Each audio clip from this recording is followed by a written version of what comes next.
ғана шағың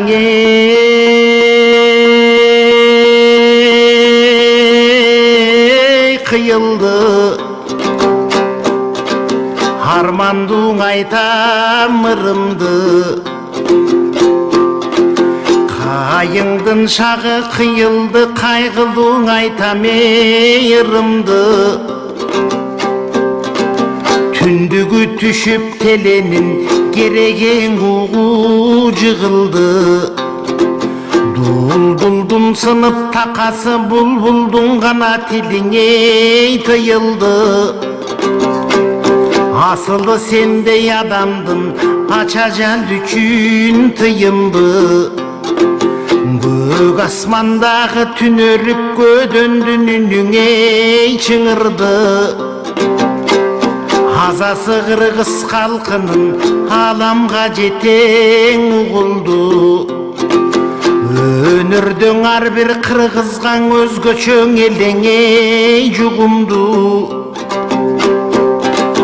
Теленин арно концерти телмире созот мұңырды Қонышың арбір үй бүле доушың елеңе ұғымды Бақты бектеген ұдуат бақытта еле тұйылды Бұлбұлды жоқты өзіңді бүгін будыққан қырғыз жиылдың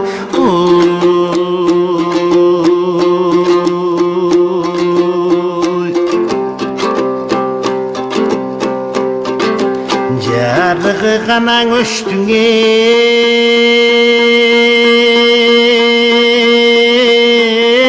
жылдыздың Жан сыры ғана кетті қырғыздың Қунарың өшті жылдыздың Құбаншы ғана кеттіңе қырғыздың Ташқыны тоқтап дайранын Қанаты сынды шымқардың Табияттан айтып арманын Тақасы түштіңе тұлпардың Илбесін торғо чалынды Ичиктен жақа сөгілді Жек сұрды Албай сен алған Арман жектегім келет өлімдің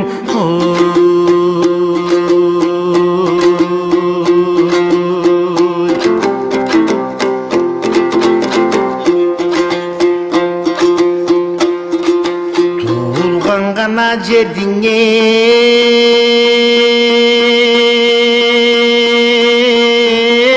алмалың Туғаның айтып арманын Құлыны чақан айылдың Құлачың ғана кенене жайғанын Бүтінді қырғыз елінің Бөлішші елең майрамын Жүзіңдің күлкің төгіліп Қай сүйгі ғана ей барбадың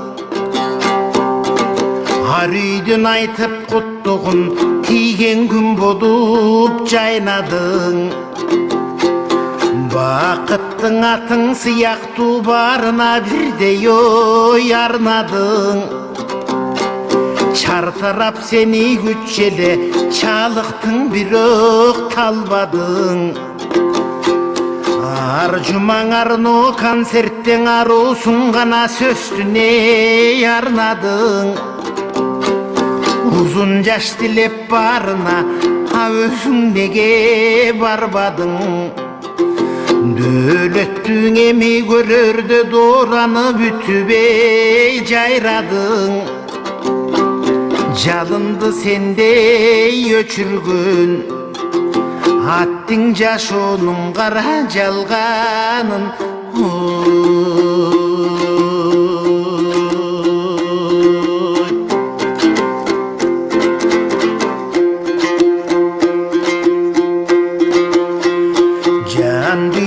ғана ұдың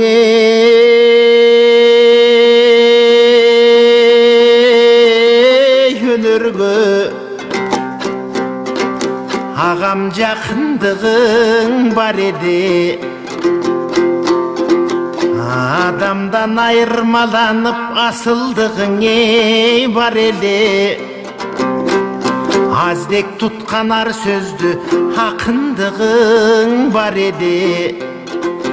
Урматтап сыйлап бүт қырғыз улындай көрчүңе ярене. Бар шығар сиздей дақ еле, байралған улуң адамдық, арман Бақтыбек башқа жан елең.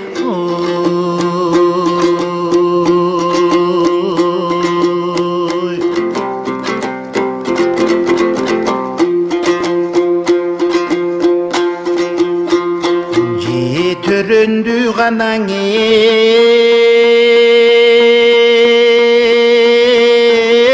қырғыздың, жан жағы бұздып қайғырды. Сығатан кенен чүй алмалу бозды бе қайғырды. Ашығың Жамилаң ежем, алғаның боздып қайғырды. Бақтысын сендей жоғотып, балдарың бозды бе қайғырды. Жазылған арбір қайрықтар, қырсавың боздып қайғырды. Қарғадай кезден бір жүрген гүлшаның ғана бозды бе қайғырды. Өлімгің айла жоқ екен, қырғыз өзгөчө жандан айрылдың.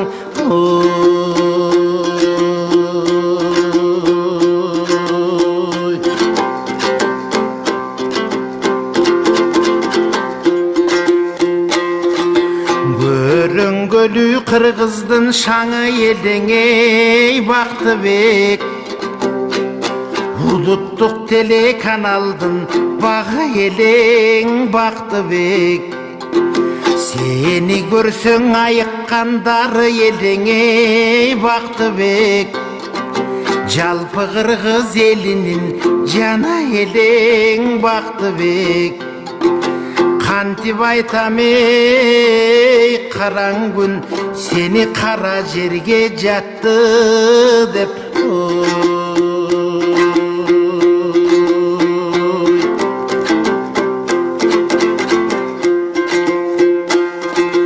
Жүзіңдің ғана нұрың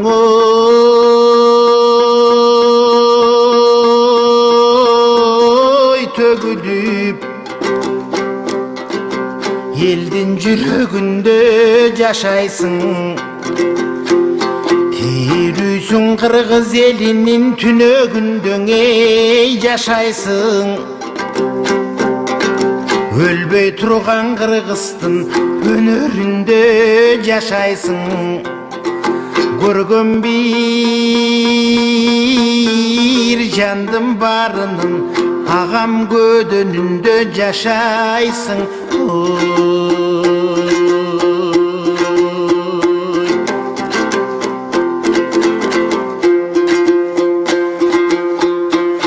Окуйбуз гана Кур'ан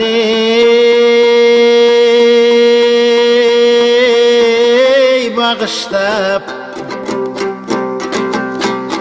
ағам о дүйнө кеттиң алыстап. Тулпарды сендей тушаған турмуштун гана өзүңе табышмак. Адамдың келсе колунан барлап алып калышмак. Бактыбек миңге чыксын деп батаны гана кенене салышмак. Караңгүн келбей бүгүнкү кайгыдан барың айыкмак. Адамзаттарга таба албайт, аттың ажалдын өзүн айыптап.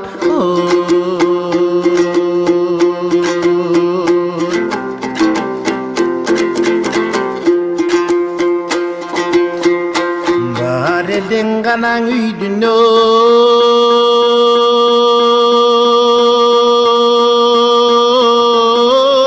барында ағам бар елең жұрттың жадында қалқағар тодан айрылып қайышып тұрады қабырға тағдырдың башқа салғаны таянып тұрам сабырға қырғыздың сендей асылдың қиябысқан тебе қабырға жалындап жанған күн болып ағам жашайсың қырғыз барындаң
Урматтуу агайын туугандар, урматтуу кесиптештер, бүгүн биздин Кыргыз улуттук телерадио корпорациясы үчүн орду толгусу оор жоготуу, жеке эле биздин корпорация эмес, кыргыз журналистикасы үчүн, кыргыз телерадио тармагы үчүн, кыргыз маданияты үчүн, жалпы эле кыргыз эли үчүн чоң жоготуу.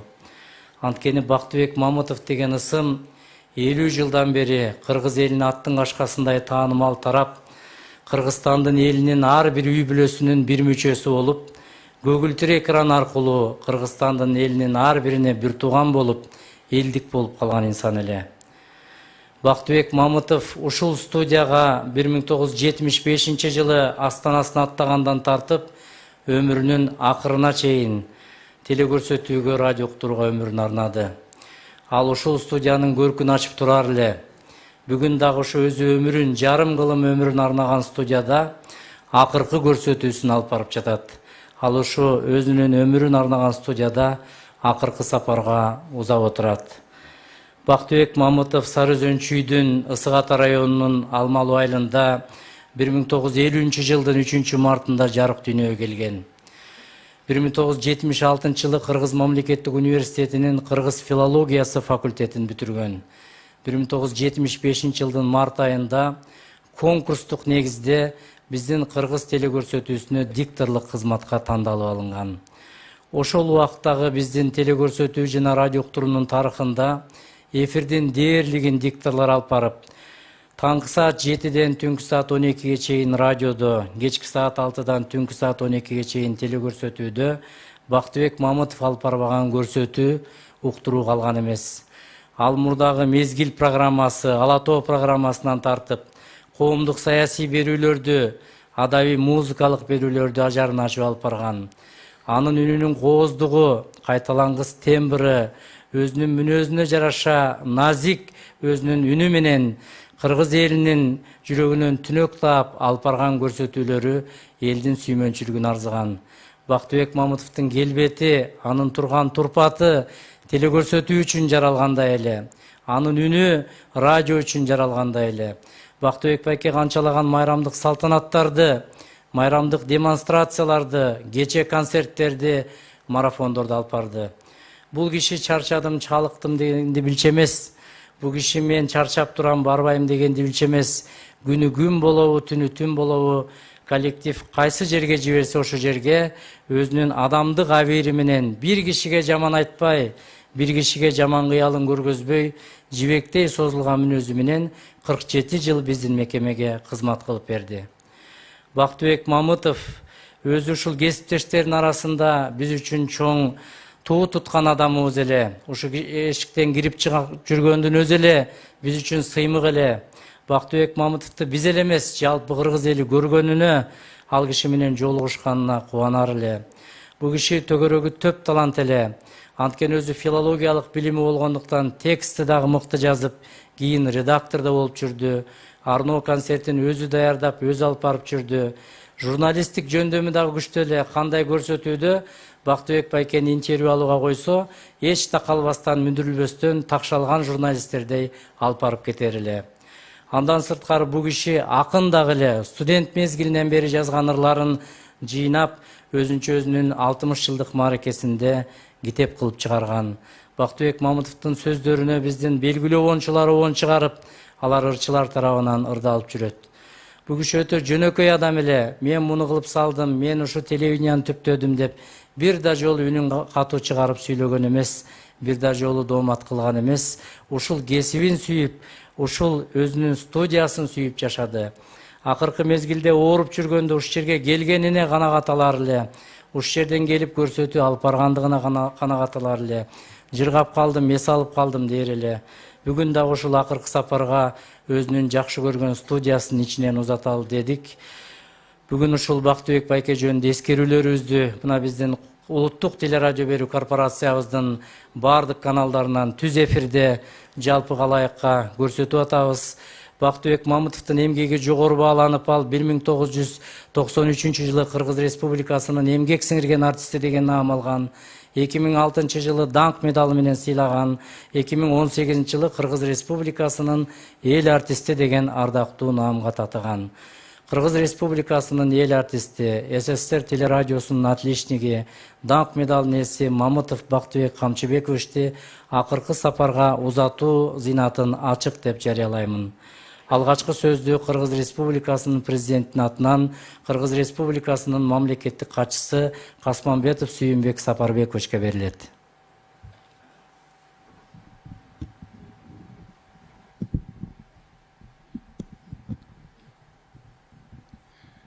Арыбаңыздар, кадырлуу туугандар, Бактыбек абабыз акка моюн сунду. Жүрүшүн бузбаган Кыргыз телекөрсөтүүсүнүн бозжоргосу эле.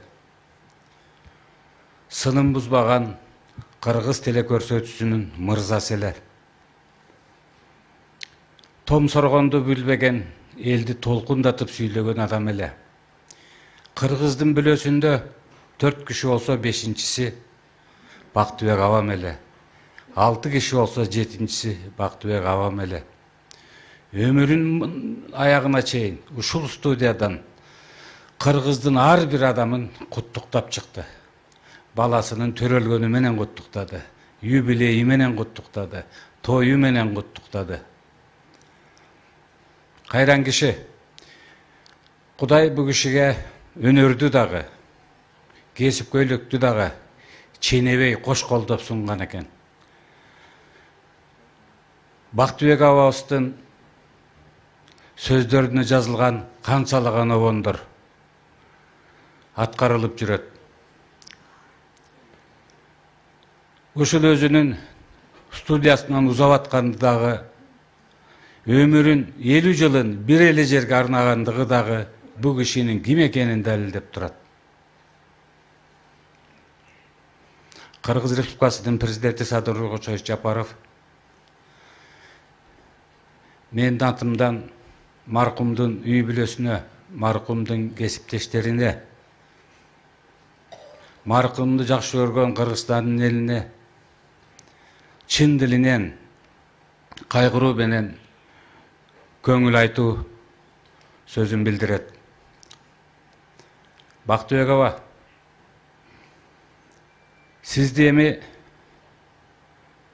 көнүп калган эл дагы эле үйүнөн күтө берет. Сизди эми ардоо концерти башталганда өзүңүздүн элиңиз издейт.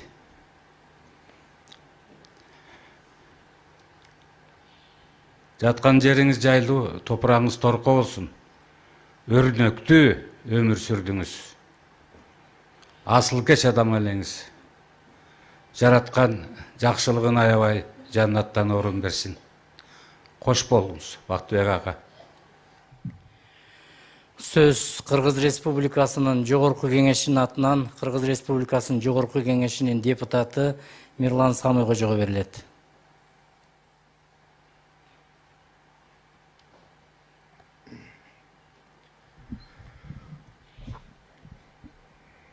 Айтарга, дээрге, сүйлөргө сөз табылбай калат экен мындайда. Көгүлтүр экрандын көркү дейбиз. Бирок көгүлтүр экрандын көркүнүн жаркыраган күзгүсү кетти. Жаркыраган күзгү катары жалпы кыргыз журтуна кызмат кылды.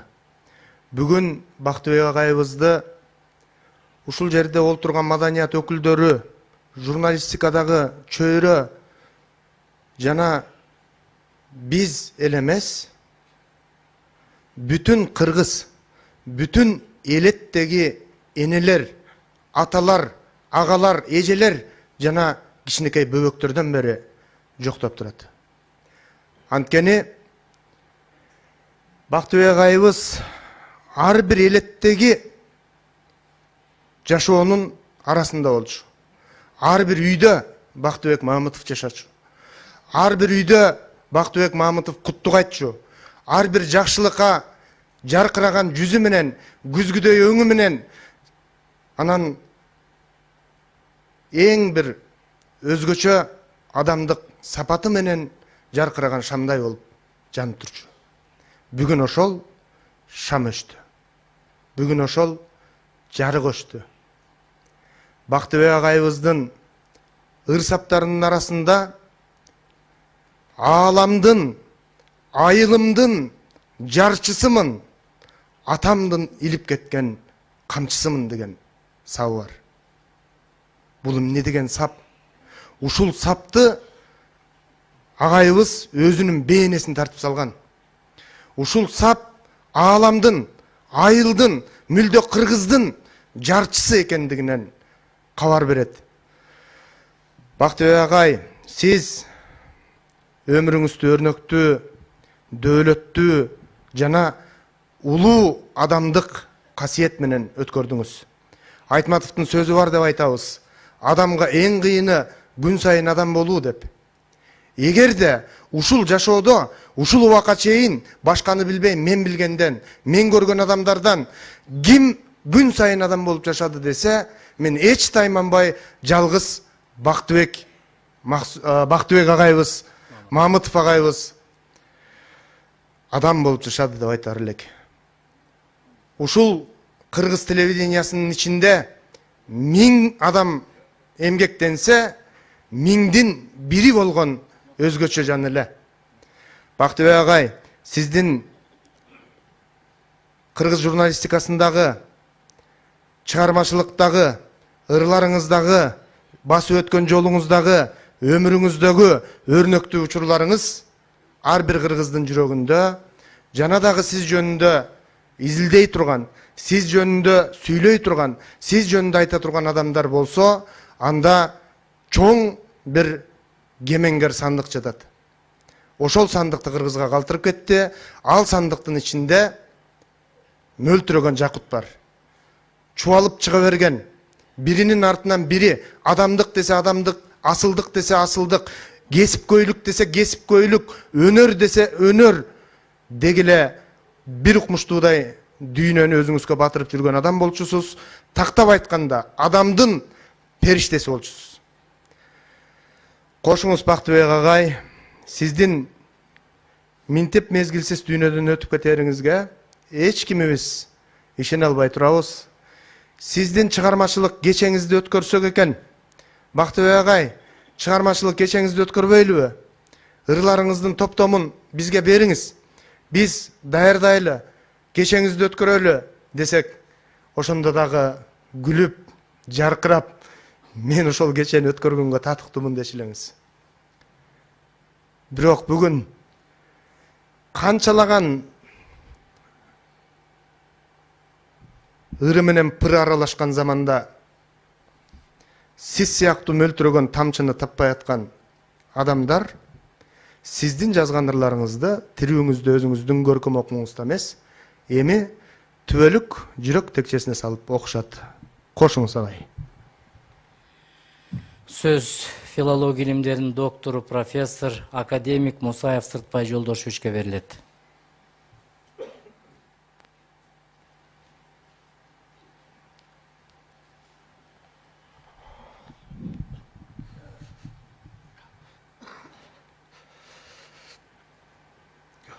Урматтуу калайык калк, кадырман журт, мага сүйлөш оор болуп турат.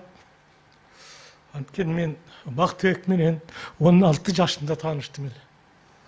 Фрунзеге абитуриент болуп келип, Бактыбек менен таанышып экөөбүз бир комнатта жашап, эгиз козда ээрчишип, орой айтканда ажатканага дагы бирибиз барсак бирибиз жаныбызда туруп өстүк эле.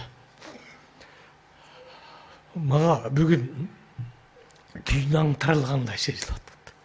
Мен жок элем Бишкекте. Бактыбек о дүйнө аттанган мезгилде мен Бишкекте жок элем. Күндөп түндө келдим. Турмуш ушундай экен. Бу арсыз ажал адамдын асылын алат экен. Бу өлүм өрнөктүү адамды алат экен. Мен ушул Бактыбекти акыркы учурларда ооруп жүрдү. Анан бирок өлүмгө кыйган жок элем. Бактыбек өлбөйт дечим. Анткени элдин батасынан жаралган бала, элдин батасы тийген бала эле. Өлбөйт дечилем. Бирок болбойт экен. Бата деле сактап кала албайт экен. Өлүмгө батанын алы жетпейт экен. Ажалга батанын алы жетпейт экен. Жамила азыр айтып атпайбызбы? Ар тараптуу талант эле деп. Бул өзү биз студент болуп жүргөндө телеге келип, штаттан тышкаркы кабарчы болуп, 2-курстан баштап ушу телеге келип жүргөн. Ушу телеге алып келгенге өзүнүн бир айылдаш Кошокбек деген жолдошунун аялы Рабиха ушул жерде иштеди болуш керек. Иштеп жүр. Ошол ушундай конкурс болуп атат. Катыш деп Бактыбекти ушул жака алып келип, 50 жыл ушул жерде жүрдү. Жана туура айтып атасыздар.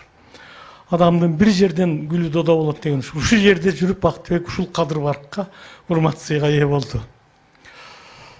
Бактыбектин айта берсе, Бактыбекке байланыштуу асыл сөздөр көп. Бул ак жаркын адам эле. Ичинде кенедей бир таруунун бүртүгүндөй бүртүгү, карасы жок. Ар бир адамга жакшылык тилеген ушундай бир асыл кеч адам эле. Ак жаркын адам эле. Бактыбек, эгерде Бактыбекти биздин көгүлтүр экран кыргыз журтчулугуна таанытса, Бактыбек ошол экрандын көркү болуп, экранды элге сүймөнчүлүктү абалга жетишине алып барган дикторлордун бири Бактыбек эле. Кайсы Кыргызстандын кайсы булуңуна барсаң ушул жерде Бактыбек сүйлөп атат, Бактыбек келип атат. Бул өзүбүздүн балабыз. Бизге ушундай бир жайдары жүзү менен жакшынакай учурашат деп, улуусу дебей, кичүүсү дебей ушул сөздөр сүйлөп турар эле. Биз ушул 50 жылдык өмүрүбүздө кенеде бул жерде отурган бала бакырасы, небере чөбөрөлөрү болуп, бир үйлөнүн балдарындай болуп жүрдүк. Мен Жамиланы көрүп алып, бүгүн ошол бала кездеги Жамила менен таанышып жүргөндөгү кездердин баары эсиме келди. Анткени Төкөлдөштө Жамилалардын бир туугандарынын үйү бар эле, ошол жерде жана чоң сайда жаман кыйшыйган көпүрө. Акындык ырлардын көбүн ошол көпүрөнүн үстүнөн туруп чыгарган. Мен жанында турар элем. Жана акын деп атпайбызбы, бир чыгармачылык мүмкүнчүлүгү бар. Ошол ырлардын көбүн ошол жерде жүргөндө чыгарган, көпүрөнүн үстүндө, солкулдаган көпүрөнүн үстүнө туруп чыгарган.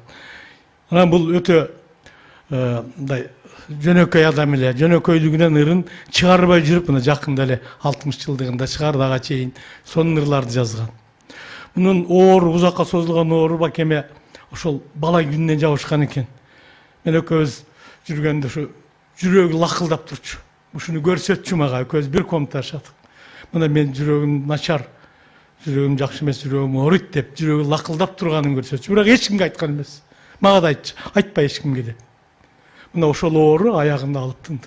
Узакка созулган оору бакемди алып кетти. Жамила, балдарыңа, неберелериңе каралтырым. Сен эстип адамсың. Сүйлөгөнгө сөз жок, сүйлөй албай атам. Аманчылык болсун. Эли журтуна жаккан Бактыбек эми жерине жаксын. Калкаар тоосуна жаккан Бактыбек ушул эми өзүнүн мекени топурагына жаксын. Кээде адамдарды топурак түртүп салат. Бакемди ушул достору, жолдоштору, курсташтары Бактыбекти аттан айтчу эмеспиз. Баке дечибиз. Баке деген сөз Бактыбекке жарашып калчу. Мына Бакемдин артында момундай калдайган калың журту турат. Калкагар бийик эли турат. Биз эч качан Бактыбекти унута албайбыз. Унутканга акыбыз жок. Анткени эгерде Бактыбек сыяктуу адамды унутсак, анда бизге жашоодо жашоонун маңызы жок болот. Бакемдин жаткан жери жайлуу болсун, топурагы туруку болсун, бала бакырасы, небере чөбөрөлөрү аман болсун. Эли журт аман болсун. Рахмат.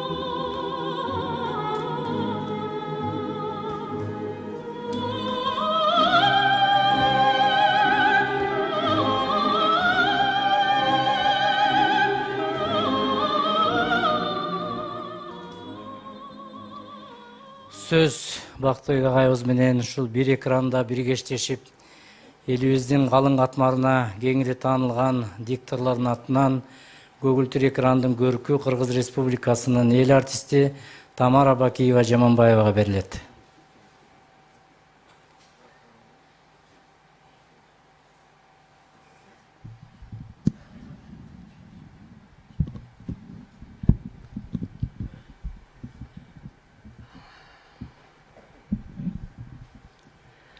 Атаңдын көрү дүнүйө, бүгүн көргөнүң эртең жок болот экен. Жап жакшынакай болуп, жадырап жайнап, ооруган жүрөгүн дагы билдирбей сурасак, жакшы эле турат эже, жакшы эле, докторлор жакшы эле деп атат деп, баарыбызга жакшы сөз айтып, деним сак, жап жакшынакай турам деп койчу эле. Мынакей бир заматта биздин көгүлтүр экрандын накта көркүн алган, ээлеген Бактыбектен айрылып отурабыз. Бактыбек өзүнүн чыгармачылык жолунда алып баруучу катары, диктор катары суроо сопкуту жок ушул 6 миллион элдин үйүнө барып бир тууганындай, жолдошторундай, же болбосо ошол үйдүн ээсиндей, ошол үй конокко чакырган адамдай болуп, күнүгө эл менен саламдашып, ошолордун жакын тууганы катары эфирге чыкчу эле. Анткени жаңыдан телевиденияга келгенде, ушул конкурска катышканда, ал кезде биз биринчи муундагы диктор алып баруучулар бөлөк жумушка кетип иштеп турган кезибиз. Ал кезде Жолдубай Кайыповдун эң сонун эмгеги, Жолдубай Кайыповдон кийин ушул Бактыбек Мамытов конкурска келиптир. Карасак, ушунчалык жанга жагымдуу үнү бар экен. Ушунчалык телегоничный деп коет орустар, кыргызча фото келишимдүүлүк экрандан көргөндө эле жапжакшынакай сүйлөп, ушунчалык баарыбызга жагып, Гүлшан экөө келди ошондо экранга, эки жакшы дикторго алып баруучуга. Ушул экөөнү бизге Кудай буйруган экен. Экранга чыксын деп биринчи күндөн баштап экөө көгүлтүр экранда бүт болгон көрсөтүүлөрдү даярдап алып бара башташты. Ошондо Мезгил деген, Ала тоо деген программанын ордуна Мезгил деген жаңылыктар бар эле, ошону экөө алып баруучу. Көп жыл бою, 20-25 жыл ошол Мезгил деген программаны экөө биригип алып барып жүрдү. Жогорку деңгээлде алып барып жүрдү. Булар айтылган ар бир сөзгө көрөрмандар туура айтып атат, жакшы сүйлөп атат. Карагалач кандай так сүйлөйт. Ал тургай кээде мен байкоочу кеңеште иштеп жүргөндө кат келет. Мурунку алып баруучулар, дикторлор так таза таасын сүйлөчү эле. Азыркылардын кээ бир сөзүн шашып окушат, байкап билбей калдык деп айтчу эле. Ошондо мен Бактыбекти көргөндө сени жаңылыктарды окусун деп атат, эл сурап атат десем, ушунчалык жактырып, күлүп калар эле. Мейлиңер, эгерде мени жетекчи чыксын десе, чын пейилимден чыгат элем деп. Кийинки убакта Бактыбектин жүрөгү көбүрөөк ооруп калды. Анан ушу КТРКнын жетекчилигине мен абдан ыраазы болуп, рахмат айткым келет. Анткени ушул Бактыбектин көп жылдык эмгегин туура түшүнүп, эгерде Кыргыз Республикасынын эл артиси деген ардактуу наамды алса, көңүлү көтөрүлүп, оорубай калар бекен деген бир сөздү уктум мен. Ушунчалык сүйүндүм. Таңдын көрүп, бул чындык да. Эгерде чын эле Кыргыз Республикасынын эмгек сиңирген артиси деген наамды алды, андан кийин даңк медалын алды, андан кийин ошол Кыргыз Республикасынын эл артиси деген ардактуу наамга ээ болду. Ошондо абдан сүйүндү. Мен түн ичинде түнкү саат 1ге жакын угуп, анан телефон менен байланышсам, ошондо эже сиз өзүңүз алгандай сүйүнүп атасыз деп мага абдан ыраазычылыгын билдиргени, ошондогу айткан сөзү менин кулагымда турат. Анда эмесе эмне дейли атаңдын өрү дүнүйө. Бул дикторлук кесип, алып баруучулук кесип, мен ушу телевиденияга 1959 жылдан бери иштеп, ушул жерден айрылбай, мына азыр университетте иштесем да, биздин коллектив деп турат, ошондо университеттин жетекчилери айтат, сиз качан биздин деп айтасыз, жалаң эле биздин коллектив деп эле КТРКны сүйлөйсүз деп. Анткени тырмактай кезимден келген жеримде, ушул эфирде жакшы бирөө чыкса, Бактыбектин арноо концертин дайыма көрүп турар элем.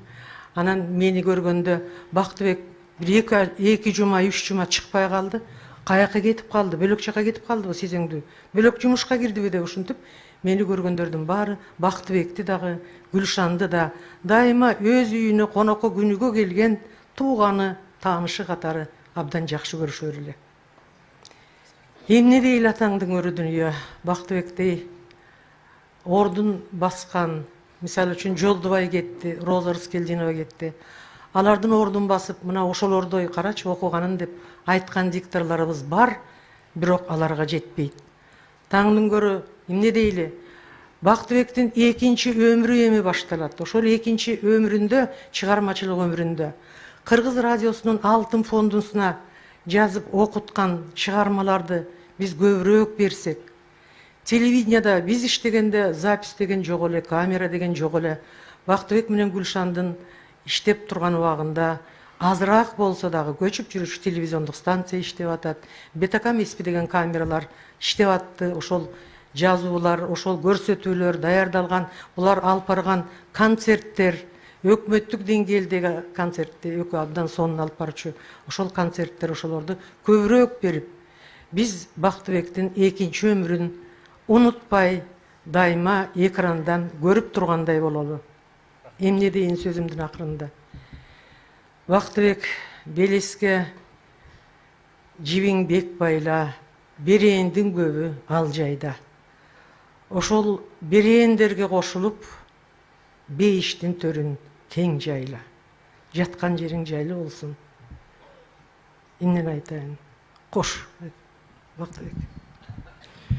Сөз Кыргыз Республикасынын эл артисти, биздин телевидениянын чыгаан режиссерлорунун бири, мурдагы жетекчилерибиздин бири Молдосейит Мамбетакуновго берилет.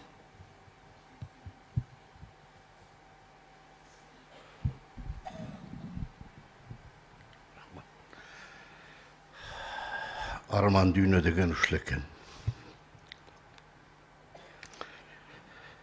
Кечөөтөн бери абдан жаман болуп атабыз, чынын айтканда.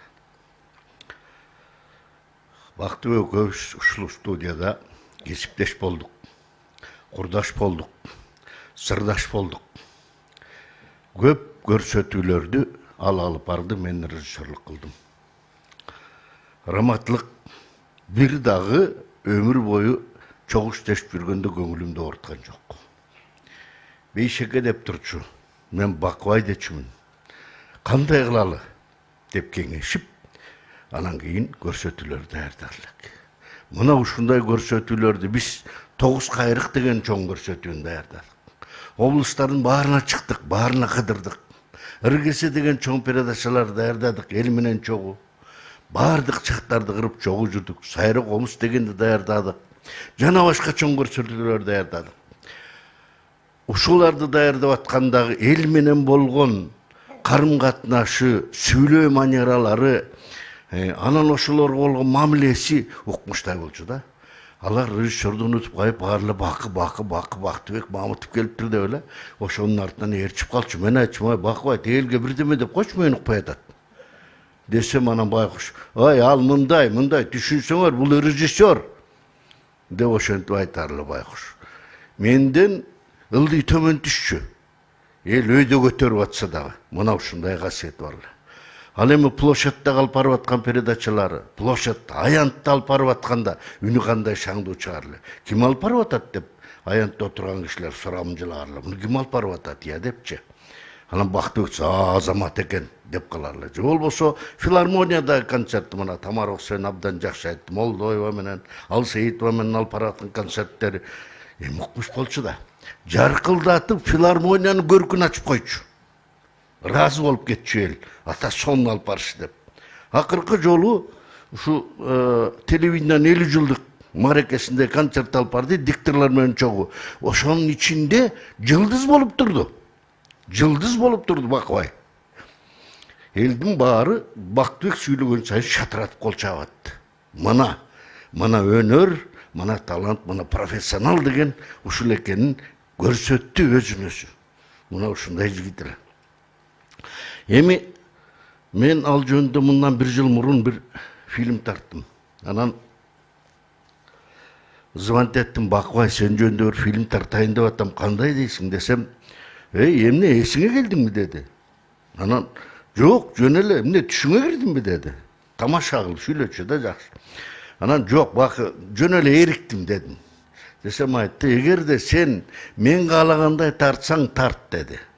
А мен каалагандай тартпасаң, сен өзүң оюңа алып тартып алсаң анда кереги жок деди.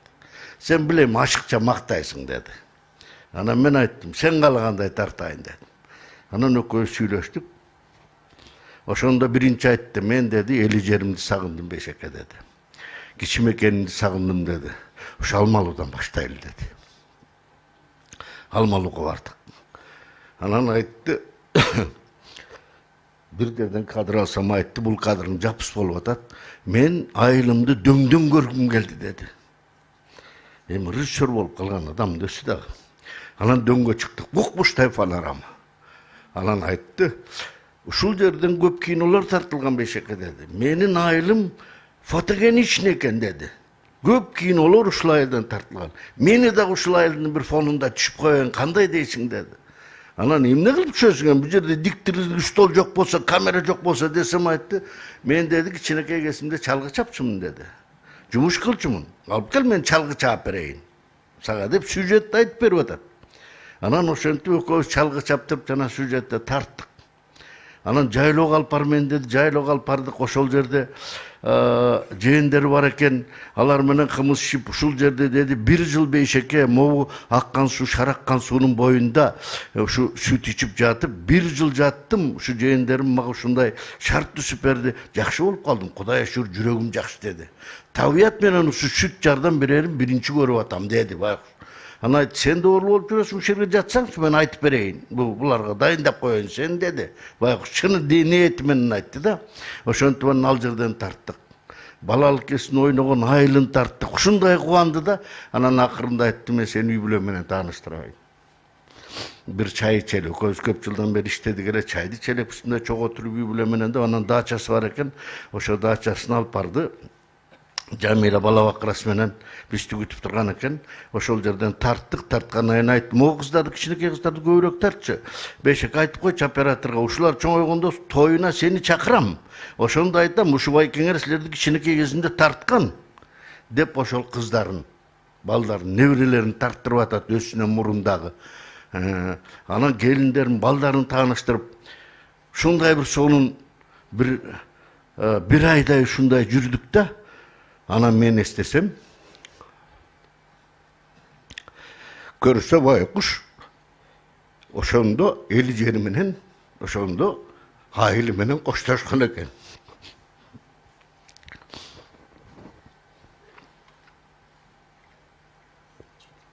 Эмнегедир айтып, ошо акырында айтып калды, Бейшекем ыраазы бол, жакшы тынч болуп жүрдүк.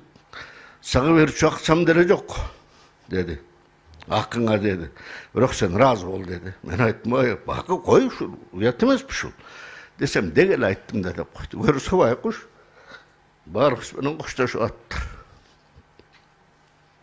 Анан эми Жамила барсам азыр ыйлап атасың, Бактыбекти сактай албай калдым деп. Сен абдан жакшы сактадың. Ары бери сүйлөдүң, дарыладың. Сендей Бактыбекке бала бакыраң менен мындай орусча айтканда ухат жасаган эч ким болгон жок. Бирок тагдыр экен, сенин колуңа жүрүп кетти. Сен буга арман кылба.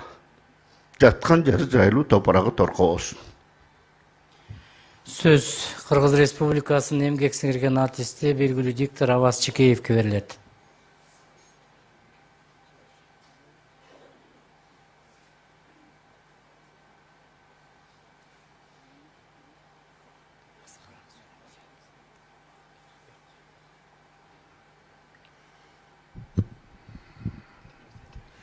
Бүгін мен үшін кечөө, тууралыгын айтканда кечөө мен үшін өтө кайгылуу күн болгонун айта кетейин. Анткени себеби мен укпай калыптырмын. Анан мага ошо кечээ күнү кабар берип, ушундай өтүп кетти. Коллегаңыз, иниңиз өтүп кетти десе, мен өзүмдү өзүм таппай калдым, дайын таппай калдым. Мына бүгүн дагы азыр өзүм көрүп, ишенип, ишенбей бир кызык акыбалда турган кез. Эми бакыт жөнүндө жанатан бери көп кишилер, чогуу иштегендер айтып атышат. Өзүнүн жүргөн турпатын башкасын тең айтып атышат. Албетте, мен да кичине эскере кетейин. Биз көп эле менин коллегам болгондон кийин көп байланышып жүрдүк, чогуу иштешип калып жүрдүк. Анан ошондо көп учурда мага келип, абыке деп да айтчу, байке деп да айтчу, ушу ер момундай болуп атат, мына словарьда момундай нерсе бар экен, ошо кандай дейсиз деп кичине сабак алып турчу эле кээ бирде. Анан жанагы Ташкентте чогуу повышение квалификации институтында оқып қалдық. Анда дағы чоғы жүрдік. Жаным алып жүрдім, ұшы енем деп. Анан кейін ұшы бір жаман сөзін ұққан жоқмын. Жүрген тұрпаты бір қалыпты ғана жүрді. Мына Жамиланда чоғы іштешіп қалғамыз, мен білшілем. Анан ұшы Бақуайға жолыққаның бір соның нерсе болған екен деп, ұшыншалық разычылығымда білдіріп жүрдім. Bir нерсені ескергім келетті. Эми кейбірде ушундай болот экен, турмушта ошо окуп жүрөбүз чогуу. Анан бир күнү мен биринчи барып калдым, Ташкентке барсам эч ким жок. Анан тажиктин дикторлору, Тажикстандан келген режиссерлор бар экен. Эми кичине бойлору салып пасыраак экен да мындай. Анан мени карап турушуп, "О, сиз Кыргызстандан келдиңизби?" "Ооба." Силер баары тең ушундайбы деп сурап атышат да эми, акцент менен. "Ой, кыргыздар узун бойлуу келет" дедим. "Кыргыздар мындай, силерге окшоп майда эмес. Баары тең балбан сыяктуу, Манастын тукумунан келет кыргыздар" деп мактанып койдум да. Анан кийин эле бир ай өтүп өтпөй Бактыбек келип калды. Аны көрүшүп, "О, мына, ой, сиз айтканыңыз туура турбайбы" деп дагы разы болуп калышты. Кыргыздар ушундай турбайбы. Анан бир күнү Темиркулов келип калды. Темиркулов ал 2 метрде. Аны көрүшүп, "Ой, таптакыр эле силер узун неме турбайсыңар, калкыңар ушундай бийик турбайбы" дешип ошондой болгон. Ошондон кийин жолуккан сайын, "Бакы, баягы окуган учурду эстейсиң" десем, "Эстейм байке, анда бир жаш кескен, бирок жакшы кез экен" деп ушинтип айтып калар эле. Эми мен эмне дейм?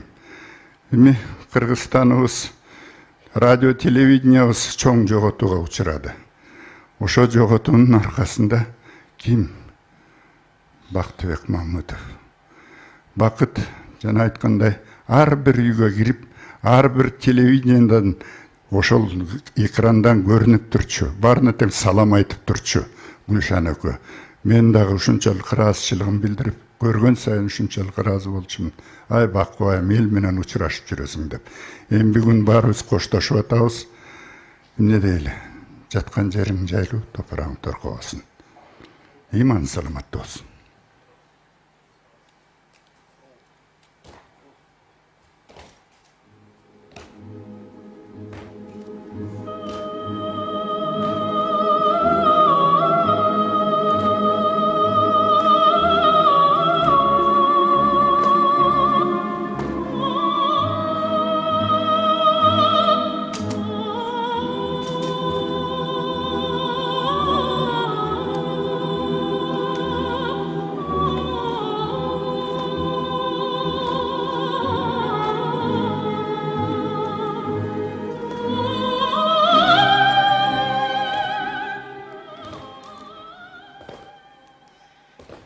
Эртеден бери Бактыбек агай жөнүндө сөз айтылганда, аны менен ушул бир эфирде, бир сахнада өнөктөшү Гүлшан эженин аты дайым катар айтылып атты.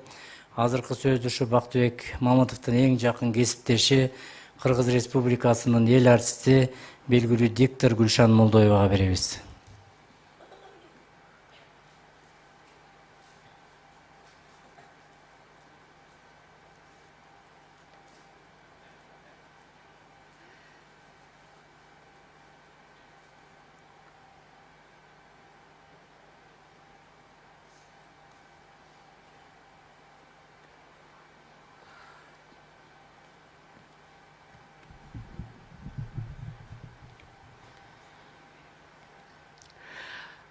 Бүгін мен үшін өте ауыр күн. Қырғыз елінен бір балбылдап жанған жылдызы өшті. Опол таудай болған бір тобы соғылады.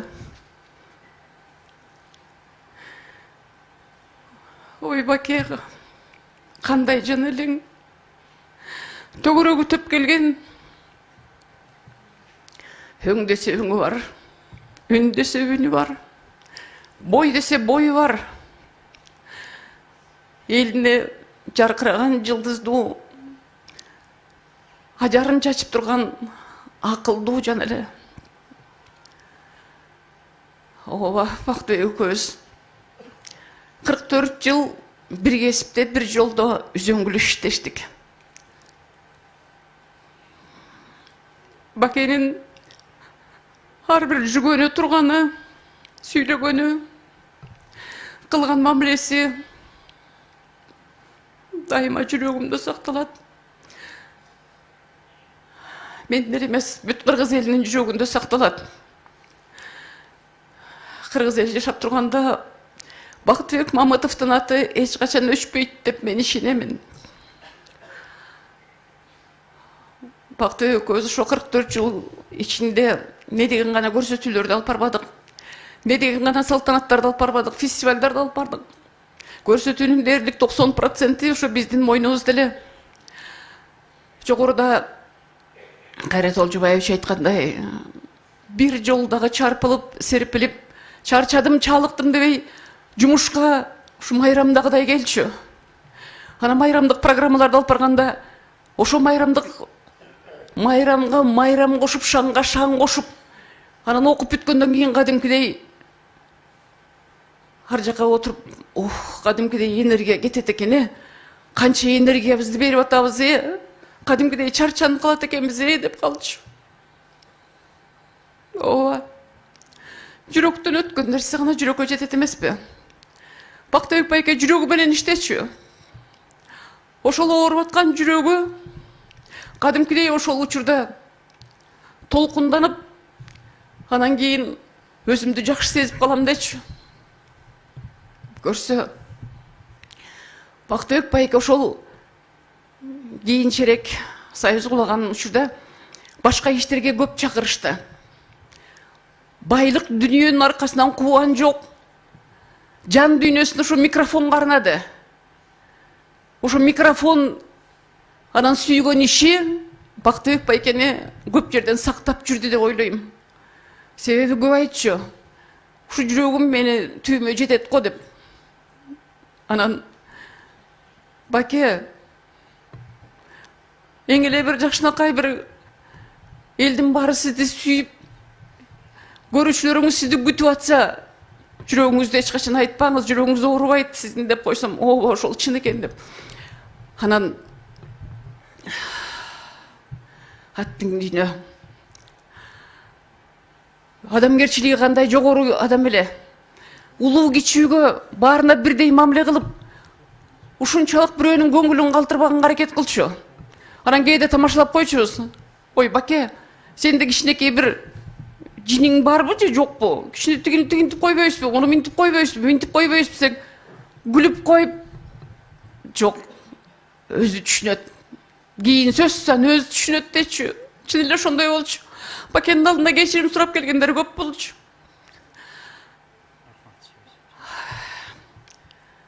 Айнанайын, Жамиле эже, ушунчалык бир сизди Бакенин алтын жары, ушу Бакени колуңузга, алаканыңызга алып карап, ушунчалык бир жогору деңгээлде ушу оорусунан айыктырсак экен, ушу оорусун жеңсек экен деп аракет далалат кылдыңыз, алтыным. Айла жок экен, чын эле Бейшик айткандай, ажалга алдырып ийдик. Баке, жаткан жериң жайлуу болсун, топурагың торко болсун, ыйманың саламат болсун. Жаннаттан Кудайым жай берсин. Кош деп айтканга ооз барбайт, бирок кош бол, Баке. Урматтуу агайын туугандар, урматтуу кесиптештер, урматтуу телекөрүүчүлөр, радио угуучулар. Мына бүгүн арабыздан жогорудагыдай алтын сөздөргө, жогорку бааларга татыган биздин кесиптешибиз Кыргыз Республикасынын эл артисти Бактыбек Мамытовду акыркы сапарга узатып отурабыз. Ушул мүмкүнчүлүктөн пайдаланып биз дагы ошол КТРдин радио тармагында көп жыл үзүрлүү эмгектенген режиссерубуз Жамиля Умукеева мына Бактыбек Мамытовдун өмүрлүк жары терең ыраазычылык билдиребиз. Бактыбек байке мындан 25 жыл мурун оор операция болуп, аз гана өмүрү калды деген. Ошол өмүрүн узартып, мына 20 жылдан ашуун эже улам дарылатып ушу күнгө чейин сактап келдиңиз. Сизге биздин жамааттын атынан ыраазычылык билдиребиз. Балдарына, кыздарына ыраазычылык билдиребиз. Биздин коллективге ыраазычылык билдиребиз. Ушу Бактыбек байке акыркы мезгилде ооруп атканда эң акыркы келгенде айттым. Байке күн сайын машина менен алып кетип туралы. Биринчи этажга келсеңиз дагы окуп туруңуз десе мен сөзсүз келем деп кетти эле. Мына бүгүн акыркы сапарына узап отурат. Ушул жерде отурган Бактыбек байкенин жаркын элеси ар бириңиздердин жүрөгүңүздө сактап отурганда, ушул өзүнүн өмүр өткөн студиясынан акыркы сапарга узап атып, Бактыбек байкенин бир үнүн угузуп коелу дедик. Ал жазды жакшы көрчү. Жаз жөнүндө ал төмөнкүдөй ыр жазып окуду эле.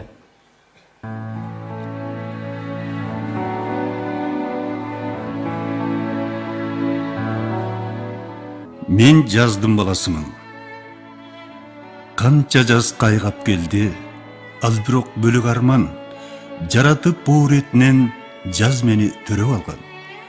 Кол шилтеп кое албаймын жаздагы арманыма, а бирок ыраазымын жазга окшоп калганыма. Арттырат ушул мезгил жашоонун жарашыгын, апам жок болгон менен мен жаздын баласымын. Жан дүйнөм жазга окшош, мен жаздын баласымын. Мен жазды кандай көрөм? Мен жазды кандай көрөм? Ак шоокум чачып турган, агарып атып турган, жайлоодо таңдай көрөм. Күйгүмдү жарык кылган, күн тийген маалдай көрөм. Жан дүйнө сезимдерин жазга деп арнай берем. Мен жазды кандай көрөм? Кыш бою чыдап күтүп, өзүмдү кандай берем, алда не болчуга окшоп, өзүмдү алдай берем, жарыгы шоолаланган, жарым түндө шамдай көрөм, энедей сагындырган бир сыры бардай көрөм. Мен жазды кандай көрөм? Сезимге себелеген, жагымдуу жаандай көрөм, 40 жылы жашап жүргөн, мен сүйгөн шаардай көрөм, көз тиет көркүнө деп, жакамды кармай берем. Жазды мен жандай көрөм, 4 мезгил бирдей дейм да, жазды эле тандай берем. Жайы кышты жакшы көрүп, жазды эле чамбай көрөм. 60 жас көрсөм дагы, азыр да танбай берем. Эсил кайран Бактыбек агай, ооба сиз жазды жакшы көрчүсүз. Мына ушу жаздын жаркыраган күнүндө акыркы сапарга аттанып отурасыз. Сиз ак жашап өттүңүз. Сиз Кыргызстандын элинин ар бир үй бүлөсүнө жылуу сезимдерди калтырдыңыз. Сиз кыргыз маданиятынын тарыхында калдыңыз. Сиз кыргыз теле көрсөтүү менен радио уктуруусун бийиктикке сүрөдүңүз. Жогорку деңгээлде алып бардыңыз. Кыргыз профессионал дикторлорунун эң мыкты диктору катарында биздин телерадио корпорациянын пайдабалын түптөгөн инсан катары алтын казна менен жазылып калдыңыз. Сиз аркаңызга жылуу эстеликтерди, жылуу пикирлерди калтырып, күн сайын адам болуп жашадыңыз. Эми элге жаккан жаныңыз жерге жаксын. Жаткан жериңиз жайлуу, топурагыңыз торко болсун.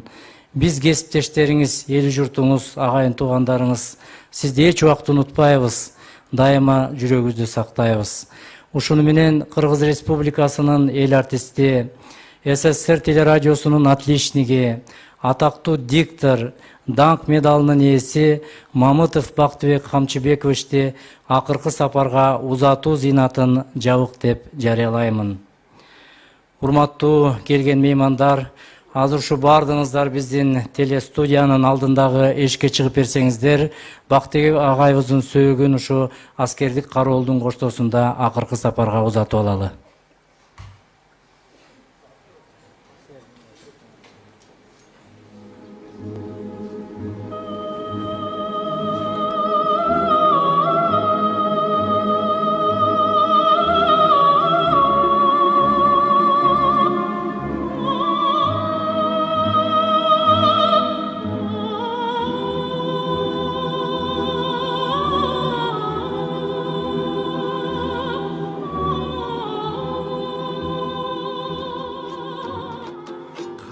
Кайыңдын шагы кыйылды, кайгылууң айтам эй ырымды. Түндүгү түшүп теленин кереген угу жыгылды. Дулдулдун сынып такасы булбулдун гана тилиңе тыйылды. Асылы сендей адамдын ача жан үчүн тыйылды. Көк асмандагы түнөрүп көдөндүн үнүңе чыңырды. Азасы кыргыз халкынын аламга жетең угулду. Өнөрдөң ар бир кыргызгаң өзгөчө элеңе жугумду. Теленин арно концерти телмире созот муңурды. Конушуң ар бир үй бүлө добушуң элеңе угумду. Бакты бектеген удубат бакыттай эле туюлду. Булбулду жоктоп өзүңдү бүгүн будуккан кыргыз жыйылдың.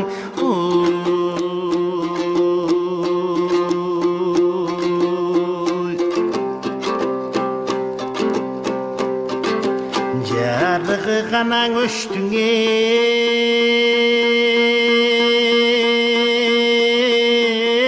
жылдыздын. Жан сыры гана кетти кыргыздын. Кунарың өштү жылдыздың, кубанчы гана кеттиңе кыргыздын. Ташкыны токтоп дайранын канаты сынды шумкардын. Табияттан айтып арманын такасы түштүңе тулпардын. Илбесин торго чалынды, ичиктен жака сөгүлдү. Жек сурду албай сен алган арман жектегим келет өлүмдүң.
гана шағың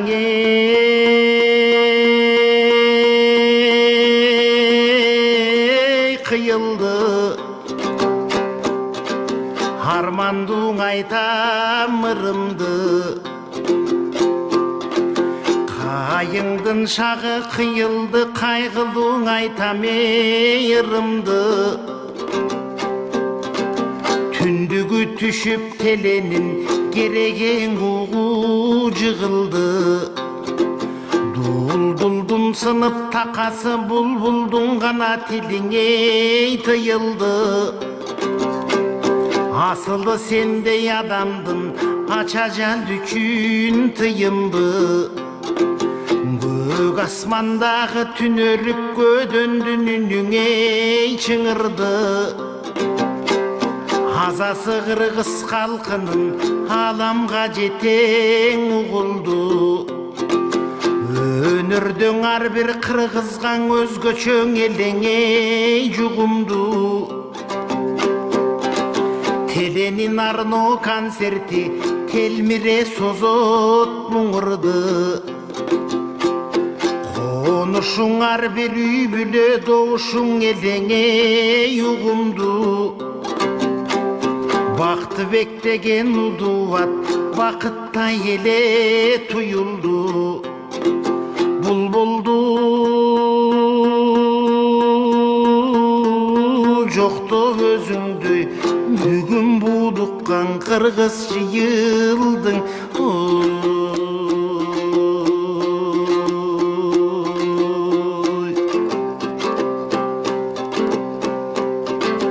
Жарығы ғанаң өштіңе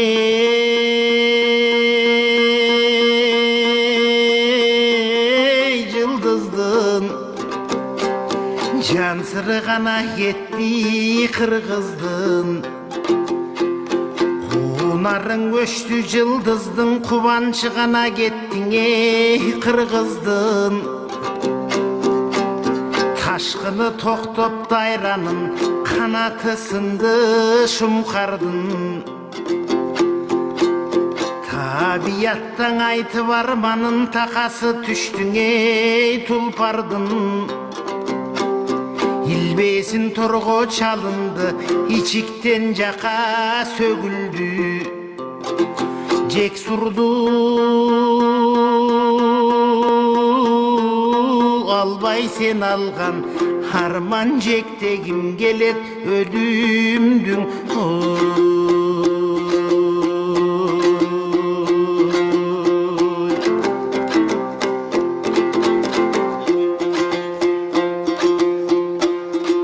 Туылған ғана жердіңе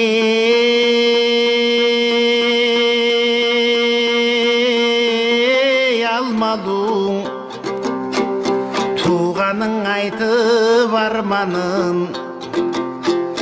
Құлыны чақан айылдың құлачың ғана кенене жайғанын Бүтінді қырғыз елінің бөліші елең майрамын Жүзіңдің күлкің төгіліп қай сүйге ғана барбадың Ар үйден айтып құттығын тиген күн бодып жайнадың Бақыттың атың сияқту барына бірдей ой арнадың Чартарап сені күтчеле чалықтың бирок талбадың Ар жумаң арно концерттен арусың ғана сөстүне арнадың Uzun жаш тілеп барына, өзің неге барбадың? Дөлеттің еми көрерді дораны бүтүбей жайрадың. Жалынды сендей өчүргөн, аттың жашоонун кара жалганын.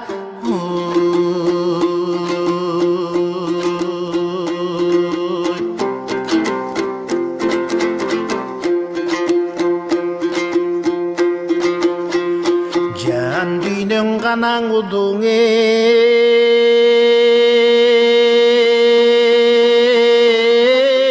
көндөргө Агам жакындыгың бар эди Адамдан айырмаланып асылдыгың бар эле Аздек туткан ар сөздү акындыгың бар эди Урматтап сыйлап бүт кыргыз уулундай көрчүңө ярене Бар чыгар сиздей дагы эле байралган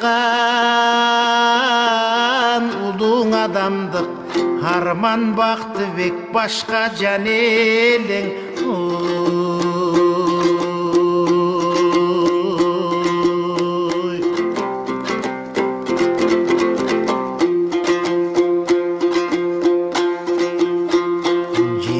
Töründü kanan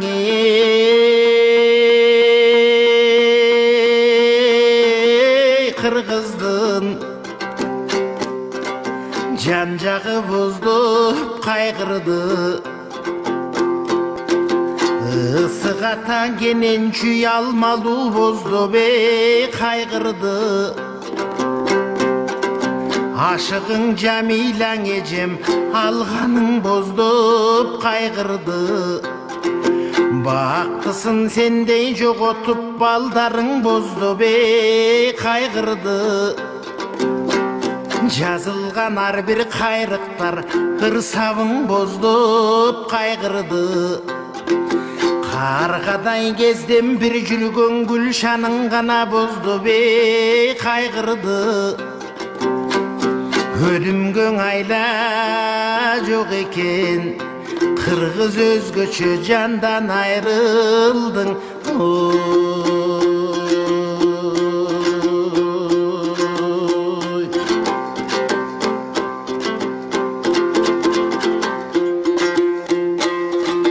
Görüngölü Kırgızdın şanı elеңе Baktыбек Buluttuk telekanaldın bağı eleng Baktыбек Seni görsün ayıkkandarı elenge Baktыбек Жалпы Kırgız elinin jana eleng Baktыбек Kantip aytam ey karan gün Seni kara jerge jattı dep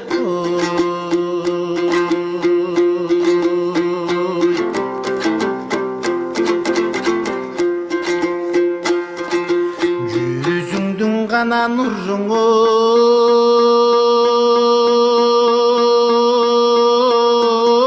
tөгülüp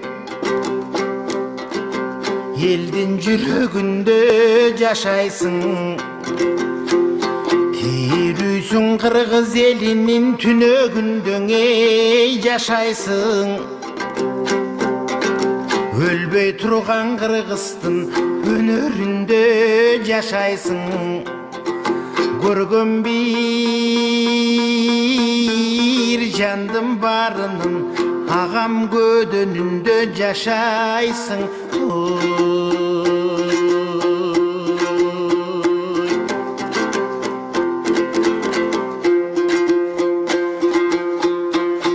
Окуйбуз гана Кур'ан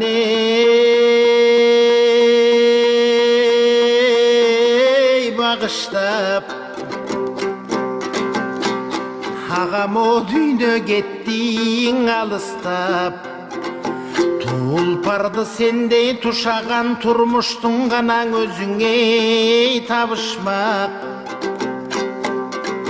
Adamdyň gelse golundan barlap alıp kalışmak Baktыбек minge çıksın dep batany gana genene salışmak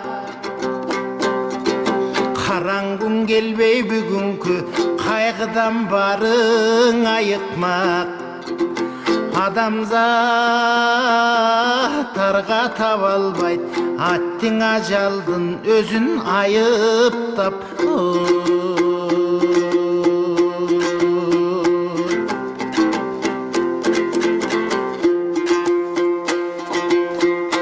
Bar elden gana жан үйдүн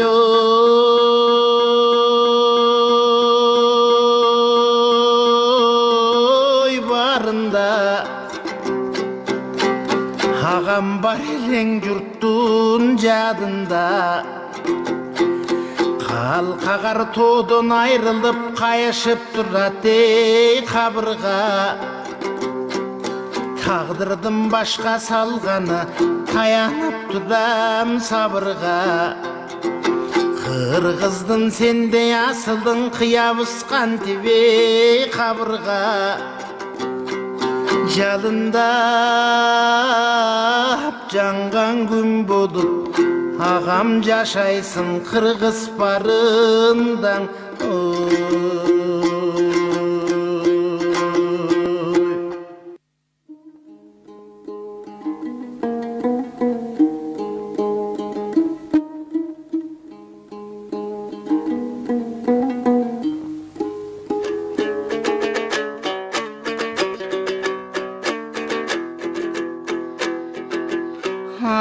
Салтанат менен жуурулган атам сары өзөн чүйдө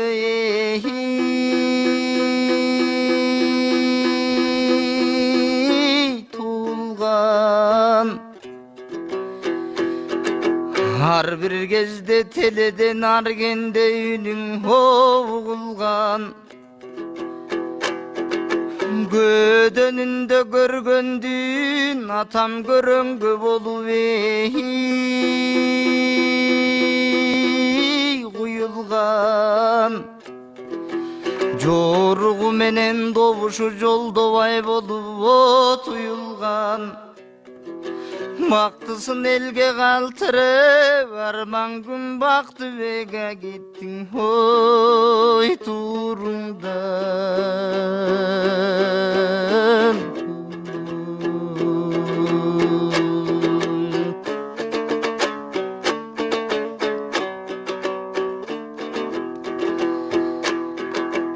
калеминен ыр тамган карегинен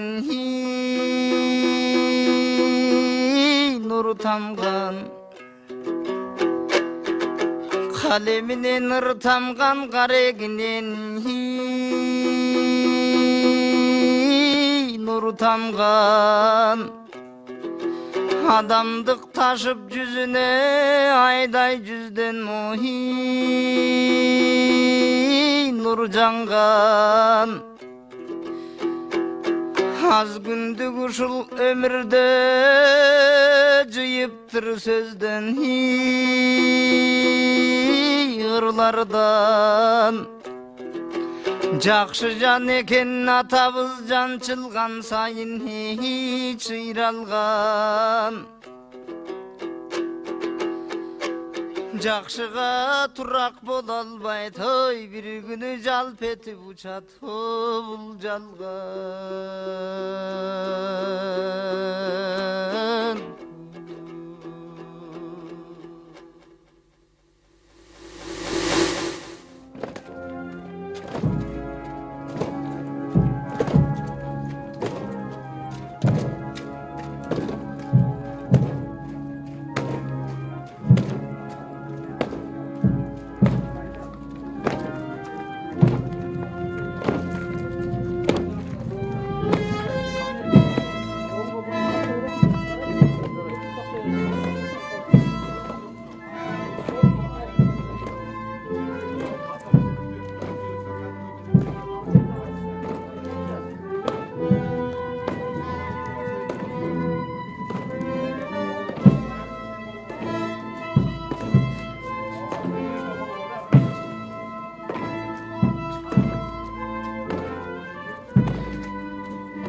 Айтпадым эле тияк. Эмне солдаттарды.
Сагынбек агай, саламатсызбы? Мына Бактыбек агай Кыргыз телесине жана радиосуна 50 жылга жакын өмүрүн арнаптыр. Сиз ушул киши менен радиодо ийиндеш иштеген кесиптеши катары, инсан катары кандай эскерет элеңиз? Мен Бактыбек байке менен ушу Арно концертинде көптөгөн жылдар бою иштеп калдым. 10 жылдан ашык чогуу иштедик ал экөөбүзчү. Мен редактор элем, ал алып баруучу болчу. Гүлшан Молдоева, Бактыбек байке ушулар алып баруучулар болчу. Мен ушу бир учурду эскергим келет да, ушу жөнүндө айтып койгум келет. Бир жолу ушундай бир кысталыш учуру болуп, ушу Арно концертин алдын ала жаза албай калдык. Эртеси күнү болсо 1 сааттык Арно концерти. Анан режиссерубуз Эркебек Эмилбеков деген жигит эле, ал экөөбүз акылдашып туруп баарын монтаждады ал. Текстти болсо Бактыбек байкеге бердик. Ошо 1 саат бою Бактыбек байке бир да жолу жаңылбай ошо Арно концертин окуп кетти. Бул багы кесиптик чеберчилигинин багы толуп ташып турган убак экен. Бизди чын эле куткарып кетти да. Эгерде байке бир эле жерден бир тамгадан жаңылганда биздин багы кемчилигибиз билинип калмак. Эми байке адам катарында ушундай бир жакшы киши эле эч качан бирөөгө бир жаман айтчу эмес. Ушул кишинин бир ачууланганын көргөн жокмун. Бул киши эми мындай адам катардагы мыкты, журналист катардагы мыкты, алып баруучу катардагы мыкты, ушу баардык жагынан төпкө эришкен киши да. Мен ушул кишинин бу жаткан жери жайлуу болсун дейм, топурагы торко болсун дейм. Бактыбек байке кош, ушу бу элге жаккан жаныңыз жерге да жаксын. Кудай күнөөлөрүңүздү кечирип, ушу бейиштен орун берсе экен деп тилек кылам.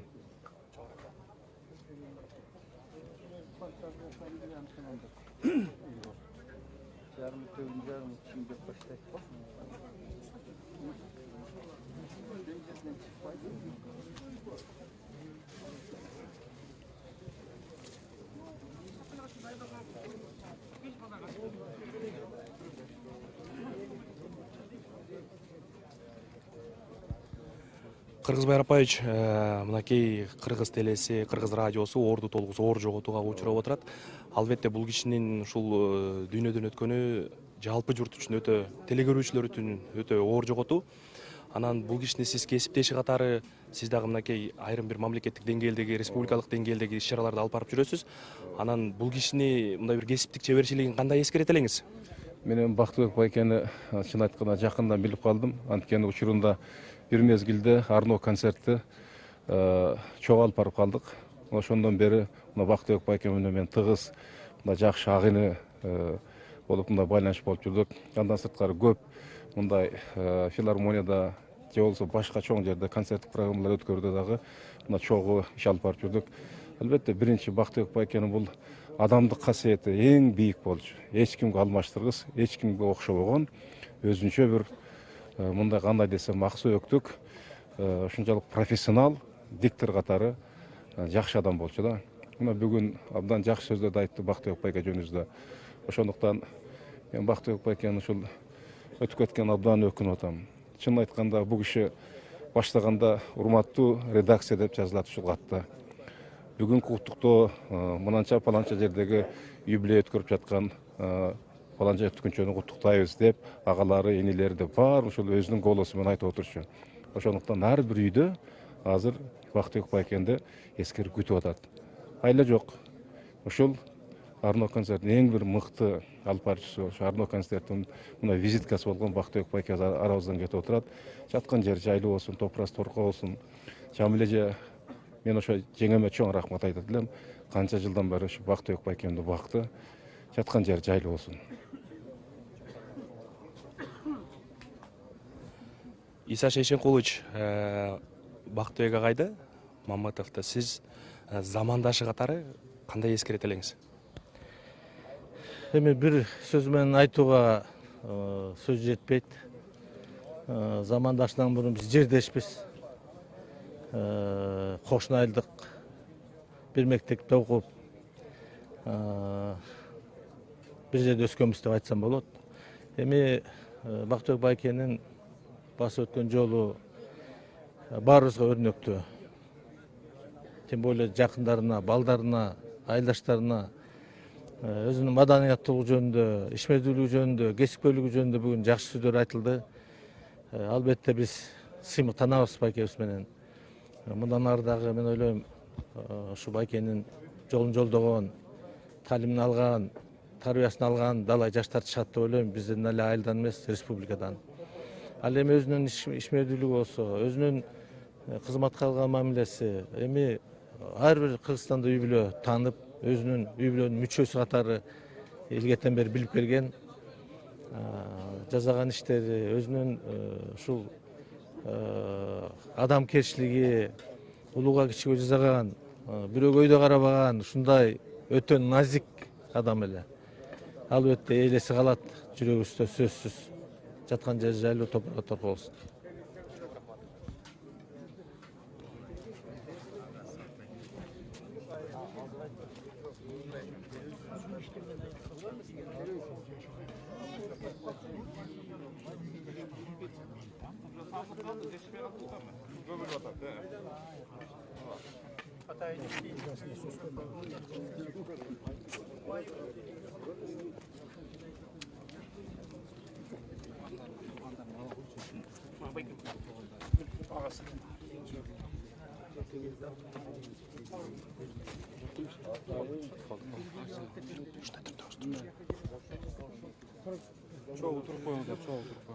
Сиздер Бактыбек агайды баягы кыргыз эли журтчулугу албетте бул кишини абдан жакшы тааныйт.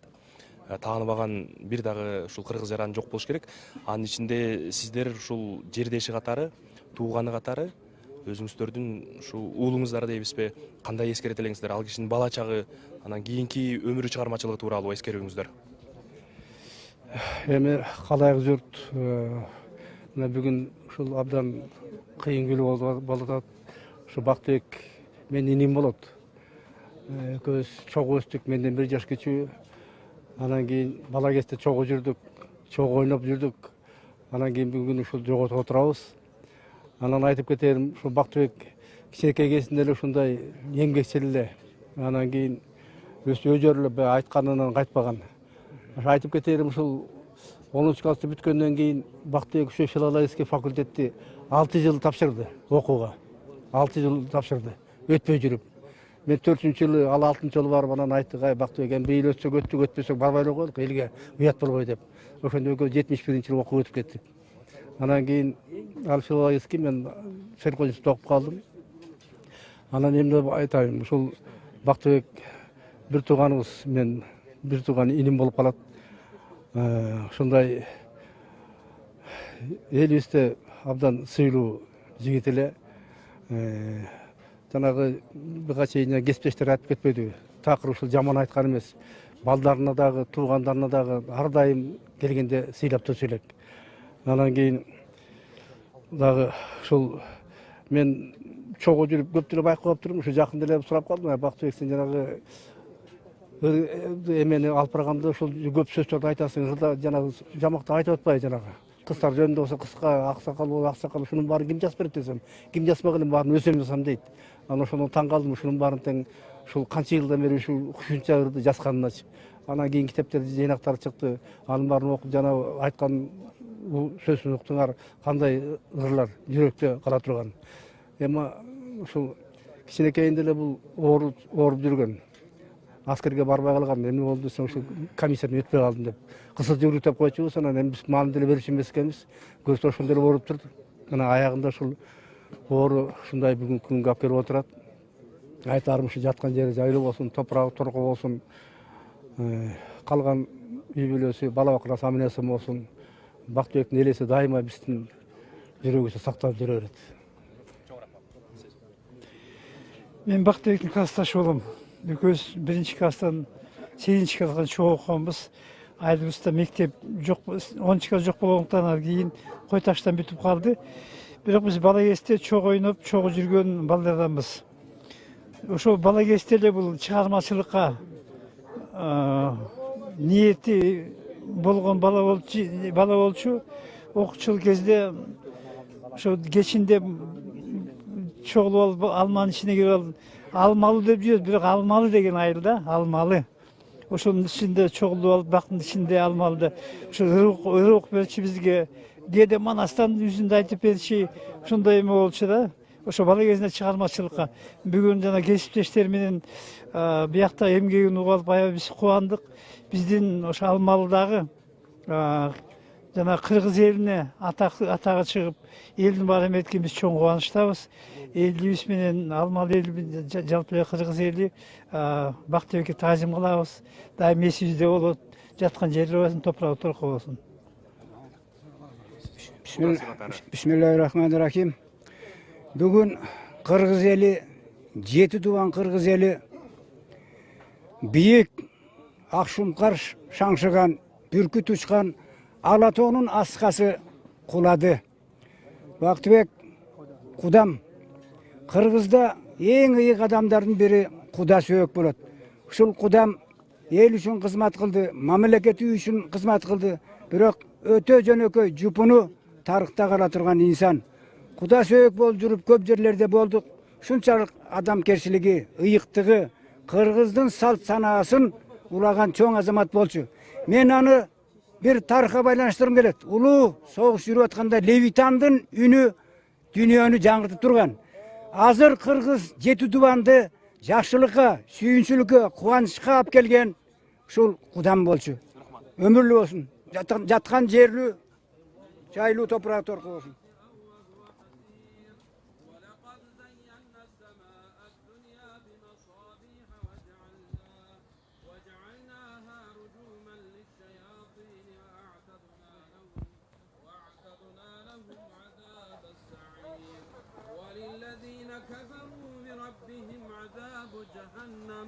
عذاب جهنم وبئس المصير إذا ألقوا فيها سمعوا لها شهيقا وهي تفور تكاد تميز من الغيظ كلما ألقي فيها فوج سألهم خزنتها ألم يأتكم نذير قالوا بلى قد جاءنا نذير فكذبنا وقلنا ما نزل الله من شيء إن أنتم إلا في ضلال كبير وقالوا لو كنا نسمع أو نعقل ما كنا في أصحاب السعير فاعترفوا بذنبهم فسحقا لأصحاب السعير إن الذين يخشون ربهم بالغيب لهم مغفرة وأجر كبير وأسروا قولكم أجهروا به إنه عليم بذات الصدور ألا يعلم من خلق وهو اللطيف الخبير هو الذي جعل لكم الأرض ذلولا فامشوا في مناكبها وكلوا من رزقه وإليه النشور أأمنتم من في السماء أن يخسف بكم الأرض فإذا هي تمور أم أمنتم من في السماء أن يرسل عليكم حاصبا فستعلمون كيف نذير ولقد كذب الذين من قبلهم فكيف كان نكير أولم يروا إلى الطير فوقهم صافات ويقبضن ما يمسكهن إلا الرحمن إنه بكل شيء بصير أمن هذا الذي هو جند لكم ينصركم من دون الرحمن إن الكافرون إلا في غرور أمن هذا الذي يرزقكم إن أمسك رزقه بل لجوا في عتو ونفور أفمن يمشي مكبا على وجهه أهدى أمن يمشي سويا على صراط مستقيم قل هو الذي أنشاكم وجعل لكم السمع والأبصار والأفئدة قليلا ما تشكرون قل هو الذي ذراكم في الأرض وإليه تحشرون ويقولون متى هذا الوعد إن كنتم صادقين قل إنما العلم عند الله وإنما أنا نذير مبين فلما رأوه زلفة سيئت وجوه الذين كفروا وقيل هذا الذي كنتم به تدعون قل أرأيتم إن أهلكني الله ومن معي أو رحمنا فمن يجير الكافرين من عذاب أليم قل هو الرحمن آمنا به وعليه توكلنا فستعلمون من هو في ضلال مبين قل أرأيتم إن أصبح ماؤكم غورا فمن يأتيكم بماء معين بسم الله الرحمن الرحيم قل هو الله أحد الله الصمد لم يلد ولم يولد ولم يكن له كفوا أحد صدق الله العظيم سبحان ربك رب العزة عما يصفون وسلام على المرسلين والحمد لله رب العالمين آمين اللهم نور قلوبنا وقبورنا بتلاوة القرآن اللهم ارحمنا بالقرآن العظيم واجعله لنا حجة يا رب العالمين اللهم زينا بزينة القرآن وأكرمنا بكرامة القرآن وشرفنا بشرافة القرآن وألبسنا بخلعة القرآن وعافنا من كل بلاء الدنيا وعذاب الآخرة بشرافة القرآن وارحم جميع أمة محمد يا رحيم يا رحمن Yaratgan Allah uşulu kılıngan tilavetil Kur'an soğubun jalp ötken momun musulmanlar katarında uşul Kamçıbek uğulu Baktıbek avavыздın ruhuna kalыс bağışladık. Allah Taala bul pendengde öz rahmatını alıp ruhun şahat kılığının dirүү mezgilinde kılgan jakşılık salih amaldarını Allah'ım özüne joldaş kılığının Allah'ım okulungan Kur'an'ın hurmatında jatkan jayın jarık beyiş bakçalarına kılıp, kurak savalın jengil kılıp, ahiretlik kitebin oң tarafından Cennet-i Firdavs'ından nasip ayla Allah'ım. артында қалған eli жері мекеніне Аллах Таала тынчтык, аманчылык, ынтымак, ырышкерчилик бергенин. Бұл марқұм абабыздын артында қалған улууларына, өмірлік жары болған жеңекебизге сабырдуулук, иман, уул кыз неврелерине Аллах Таала хидаят, узун өмір бергенин. Rabbana taqabbal minna innaka antas samiul alim wa tub alayna innaka antat tawwabur rahim bi rahmatika ya arhamar. Урматтуу телекөрүүчүлөр, ушуну менен Кыргыз Республикасынын эл артисти даңк медалинин ээси, даңк орденинин ээси, жогорку категориядагы диктор Бактыбек Мамытовду акыркы сапарга узаттуу зыйнатын арналган эфирде жыйынтыктайбыз. Саламатта туруңуздар.